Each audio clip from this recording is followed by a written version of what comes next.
ఫిబ్రవరి 1 నుంచి పేమెంట్లు చేయలేరు. డబ్బులు పంపినా యూనిఫైడ్ పేమెంట్స్ ఇంటర్ఫేస్ అనేది ఇండియాకు చెందిన ఇన్స్టా పేమెంట్ సిస్టమ్. దీనిని National Payments Corporation of India 2016లో అభివృద్ధి చేసింది. దీని ద్వారా 2 బ్యాంక్ అకౌంట్ల మధ్య ఒక వ్యక్తి నుంచి మరో వ్యక్తికి, ఒక వ్యక్తి నుంచి మర్చెంట్‌కు ట్రాన్సాక్షన్ చేయొచ్చు.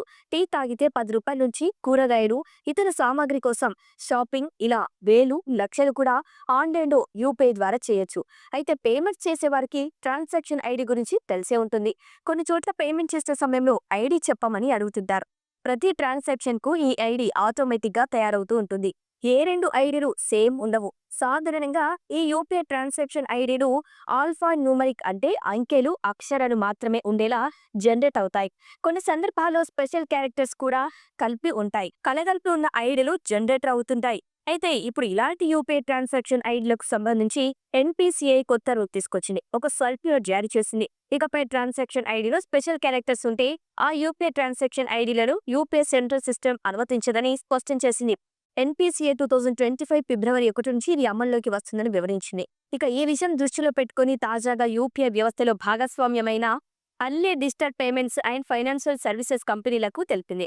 ఇకపై కేవలం ఆల్ఫా న్యూమరిక్ ట్రాన్సాక్షన్ ఐడీలో మాత్రమే తాము అనుమతిస్తామని, అదే సమయంలో స్పెషల్ క్యారెక్టర్స్ కలిగి ఉండే ఆ ట్రాన్సాక్షన్ డిక్లైన్ అవుతాయని వెల్లడించింది. యూపీఐ పేమెంట్స్ చేసేందుకు ప్రస్తుతం ఎక్కువగా PhonePe, Google Pay, BHIM, Paytm వాడుతున్నప్పటికీ ఇంకా చాలానే యాప్స్ ఉంటాయి.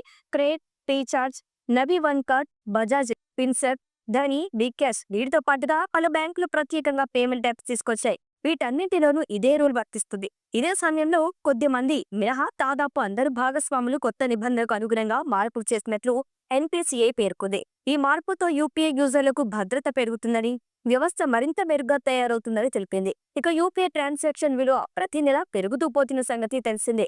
గత ఏడాది డిసెంబర్ నెలలో యూపీఐ ట్రాన్సాక్షన్ సంఖ్య ఏకంగా 16.73 బిలియన్లకు చేరుకుంది.